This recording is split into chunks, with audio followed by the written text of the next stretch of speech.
I'd like to hear your thoughts on distraction disruptions from both ends. So this morning I was teaching class and I was in the middle of a coaching demo and I took a sip of my tea as my client was saying something and I went to react. So I like kind of took a deep breath in and I ended up choking on my tea and I spit out this spray of tea and it was very disruptive to the demo. But my top strength is humor and playfulness. So I made a joke. I talked about like, it's fine. I'm covered in honey tea. It's good for the skin, or I don't remember what I said, something funny. And then I just went right back into coaching. Like nothing happened, soaking wet, covered in tea, but I just pretended like nothing happened. That's my style.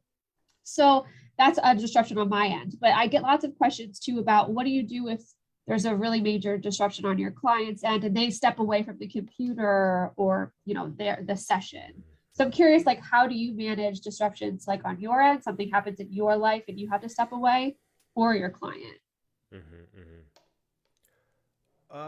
Yeah, I mean, there was a couple different thoughts on it. I think I'll start with um,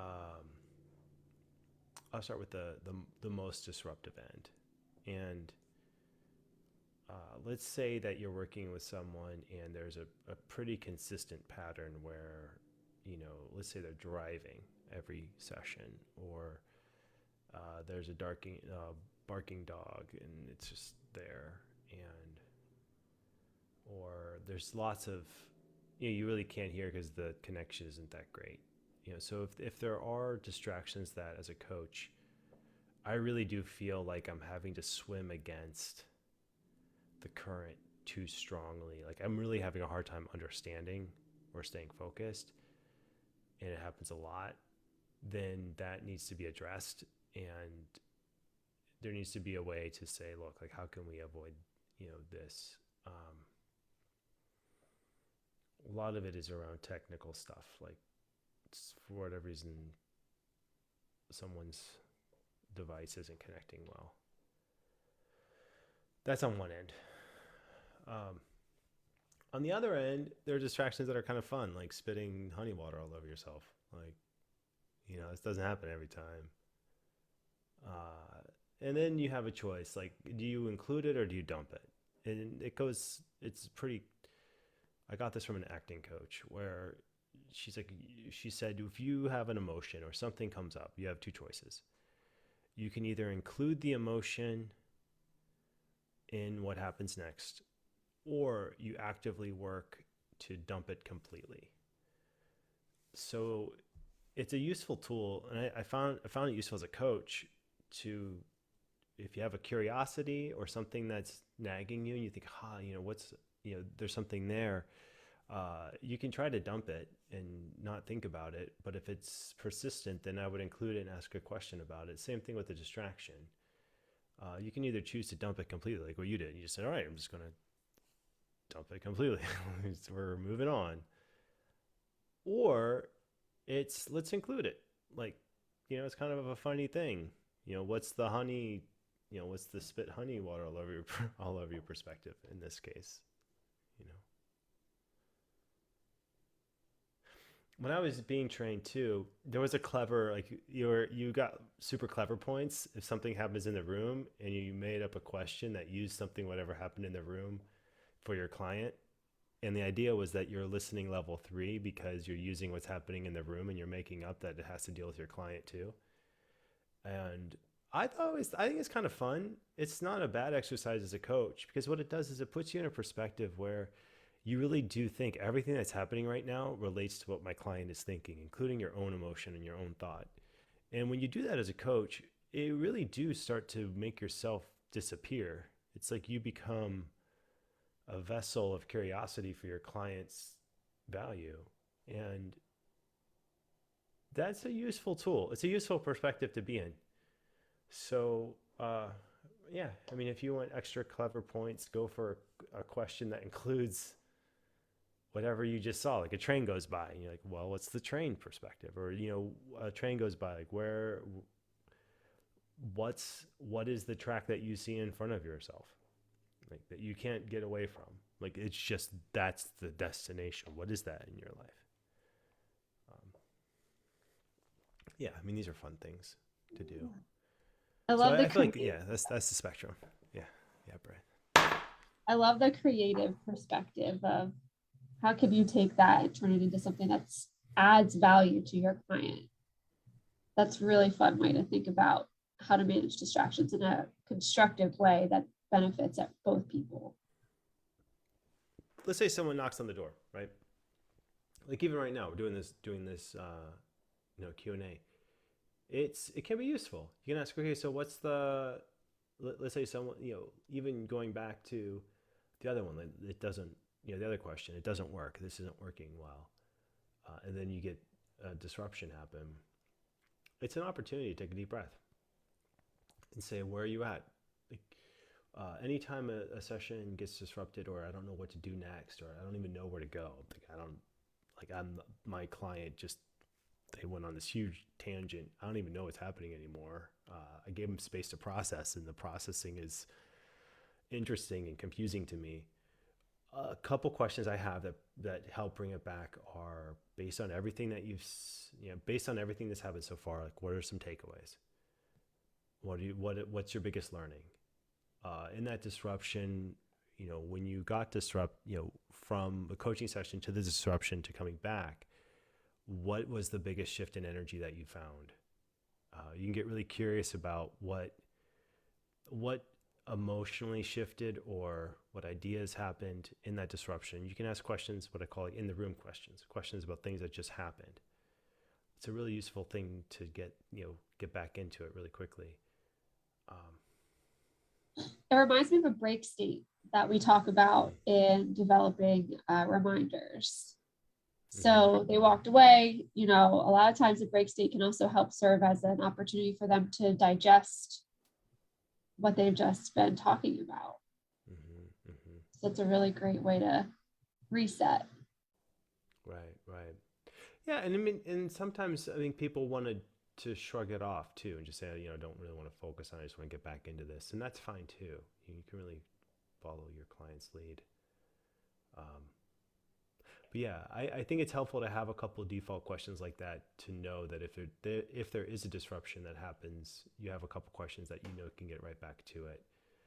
That tends to help when, as a coach, if you feel like you have well-known questions to ask. I think it helps you approach everything else with more confidence, and clients can feel that. Because I think when clients feel that a coach is not confident, clients make up that it's about them. The coach feels like, there's something wrong in what I'm saying. I'm not doing this right, or I'm not and it has nothing to do with what the client's saying. But from the client's perspective, everything that you feel like is happening with your coach, you make up that it's about you. Right. So it's really extremely important as a coach to feel comfortable and confident. And if you don't, that's okay too. Right. But it's about the practice that it Yeah. get there. Yeah. It's about those 3 trusts: trusting yourself, trusting the process, and trusting your client. I think that's key to that confidence piece. Once you feel like you really can invest your trust in those 3 things, the confidence comes. But it does take time. I think a lot of coaches in class, it's always so fun to start a new class and then how fast it goes to get to the end, because it's always the same conversation almost no matter what class it is. The first 7 to 8 weeks, right up to their first review session, it's all like, oh man, I don't know if this is what I thought it was. It's harder than I thought it was going to be. And then their last review session, they're like, I've done it. I feel so much better. I feel confident. I figured this out. And it's so fun to be there through that whole arc and see how once they've developed each of those trusts, once they've truly invested themselves in, okay, I trust my client. That's the easiest one typically, I find, that people tend to fall into. Then they start to trust the process. Then the last piece, I think, comes, at least from my observations, is themselves, like trusting that they can trust in the process and the client, is sort of the last thing that I noticed. And once all 3 of those things fall into place, though, that confidence just shoots right up. and you can see the difference in their overviews and the way that they hold themselves in practice sessions, things like that. It's really fun to watch. Yeah, it is. It's remarkably timelined. I don't know. It happens very. I feel like the process happens somewhere between like week 6 and 10, where like what you're saying, like around week 7 to 8, like something clicks, and there's usually a big difference between a first overview, which happens around week 6 to 8, and then a second overview, which happens around week 12 to 13.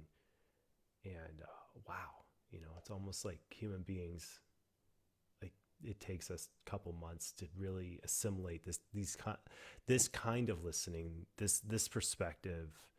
But once you get here, it becomes just as easy to listen from a coaching perspective as a non-coaching perspective.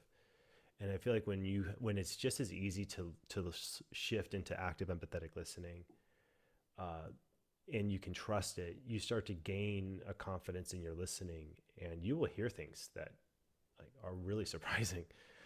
Doesn't mean that that doesn't mean that your hearing is 100, the assumptions that we make about what we're hearing are accurate, but you do hear things. And the coolest thing for me from coaching is that in all of this, and this, ties back to the beginning, if things aren't working out, it's not your job as a coach to figure out why is it not working out, what went wrong, like why am I doing this wrong? That's not your job. Your job as a coach is simply to stay curious. It's just to ask the questions. Okay, so this is interesting. This thing broke down. It's your client's job to supply the answers. And that's the coolest thing about coaching, because it flips everything on its head. And it really is truly our job. Like, it literally is your job to stay curious. And that you're in that space when you find yourself marveling at your client's brilliance. And that's happening and you're curious, sessions start to really sing. And that's, it took me so long to get to that space, but I feel like we emphasize it so much in our training that I hear coaches get there in like months 2, 3, 4, and it's lovely to see people get to that space so quickly. Right. Yeah. It just takes that little bit of trust and trust that the process works, and, to push you into that confidence zone. Really what it takes is stepping out of your comfort zone and recognizing that everything that you've learned about what coaching is probably misled to some degree. We have a lot of coaches who come in and they're like, this isn't what I expected it to be, or this isn't what I thought it was going to be. And so there's an unlearning process, I think, that takes place first that a lot of people don't expect. We have a lot of people who come in from the counseling field or therapy, and they have to unlearn some things before they get into that. And I think a lot of people assume that the people with the counseling backgrounds, they'll catch on to this faster. But I've most noticed that they struggle with it more because there's such a different way to approach a client. So once that unlearning takes place, that gets you to that place of vulnerability around, like you were saying, week 6 or 7. But then once you accept that it's okay to be vulnerable because everyone else in my class is vulnerable, now it's time for me to trust what I'm doing works. Once you start to do that, like you just said, things really start to progress forward in a really beautiful way.